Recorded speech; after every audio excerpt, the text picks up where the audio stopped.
In this video, I will demonstrate deploying an SCv3000 Series array with Fibre Channel IO cards. Launch the Dell Storage Manager client. Click on Discover and Configure Uninitialized Storage Centers. Review the required information. It is recommended to collect all of this information before continuing. Click Next to continue. The client will discover uninitialized storage centers on the network. If you have multiple uninitialized storage centers, use the service tag to find and select the storage center you would like to deploy. If the storage center is not discovered, the deployment guide has additional methods to deploy the storage center that bypasses the discovery on your network. Highlight the array and click Next to continue. All fields are required except for the secondary DNS server. The storage center requires 3 static IP addresses for management. Enter all information and click Next.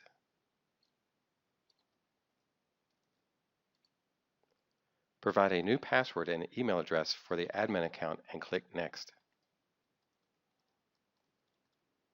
Review the summary page. It is recommended to use the Copy to Clipboard feature and save the configuration to a file. Click Apply Configuration to continue.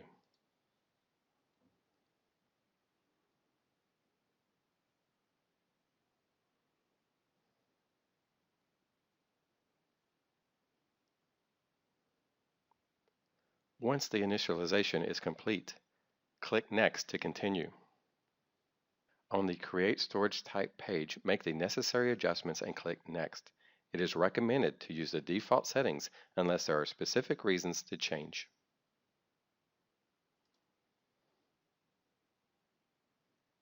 The fault-tolerant page will display the available front-end protocols.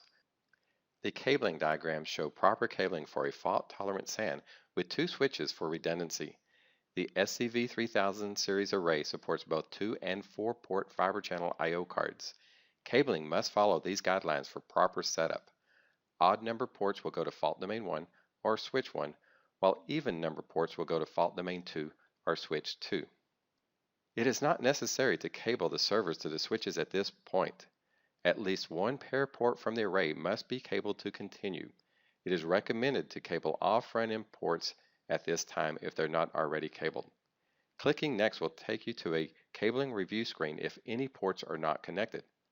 If all ports on the array are connected, the next screen will be the Fibre Channel Review Fault Domain screen. In the top half of the screen, the physical and virtual worldwide names are displayed for each port.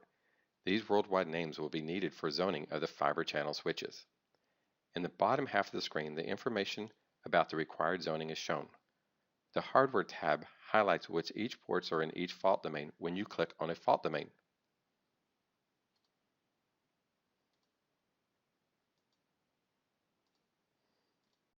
The cabling diagram is the same diagram previously displayed.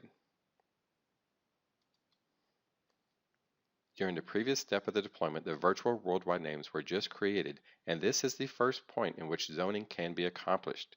The Zoning tab explains that 2 zones need to be created.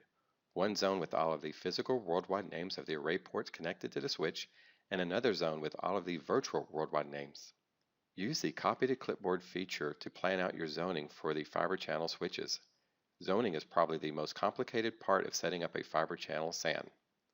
To facilitate zoning, it is advisable to create a document with aliases and worldwide names prior to implementing the zoning.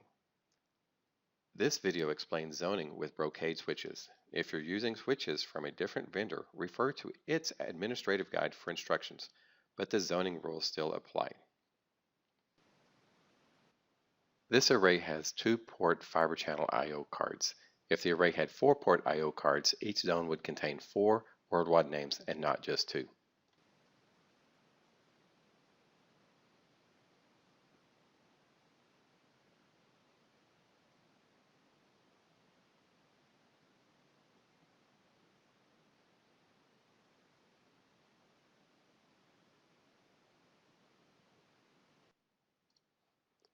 To zone a Brocade switch, first log into the switch.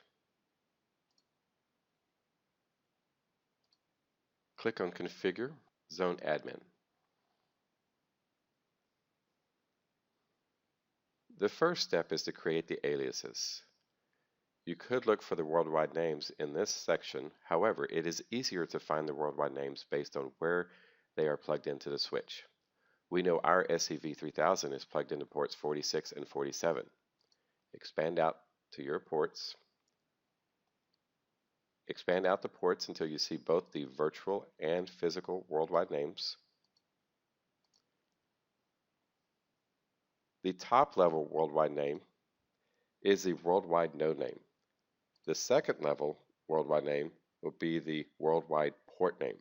This is what we will use for our zoning. Use your planning document to create aliases for each physical and virtual worldwide port name in Fault Domain 1.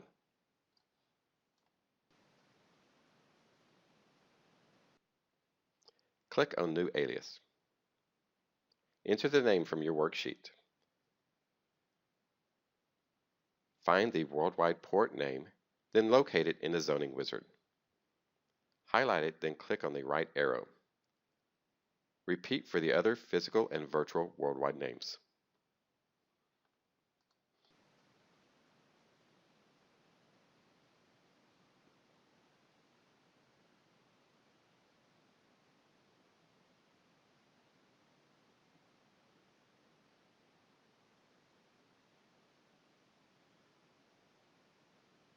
Once the aliases are created, create the two required zones.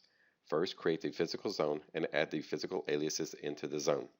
The process is very similar to creating aliases. Click on the Zone tab. The first zone we will create will be for the physical worldwide names.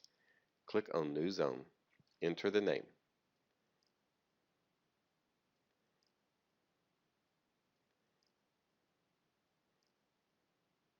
Expand aliases. Scroll down to the newly created aliases, which are typically at the bottom. Highlight the aliases, then the right arrow to assign the alias to the zone. Repeat for the virtual zone.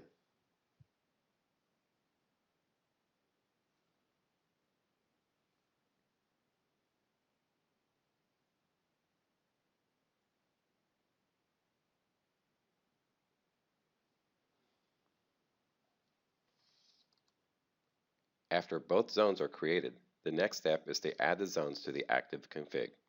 If this is a new switch, you must first create a config. Click on Zone Config. Expand out the zones. Find the two zones that were just created. Highlight both of them and click the right arrow. Next is saving and enabling the config. Click on Save Config. Click Yes.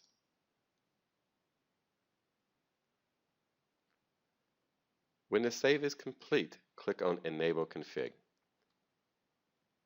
Click OK. Yes. Next is to repeat the same steps on the other switch for the other fault domain.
Click Next to continue.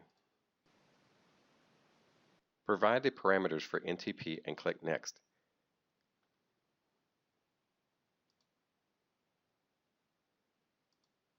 It is strongly recommended to configure SMTP in order to receive alerts directly from the array.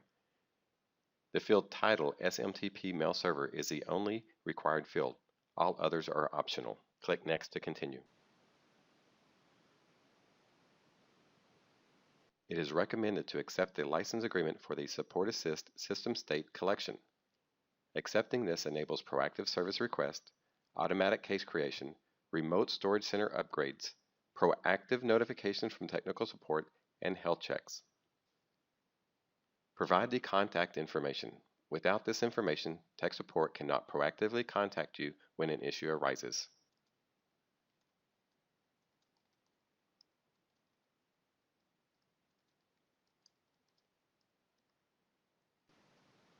Click Next to continue.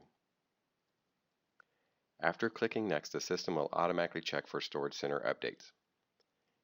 If an update is available, it will be installed. Click Next to confirm.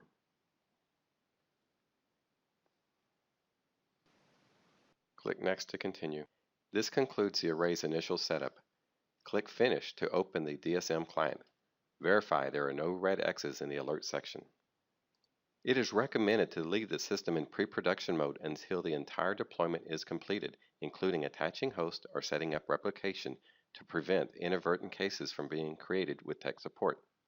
After the system is switched from pre-production mode to normal mode, the user should use maintenance mode when performing maintenance to avoid creating cases with technical support. To enter and exit out of maintenance mode, click on Edit Settings. In the General tab is the option to change the operational mode. Next steps will be add host and create volumes.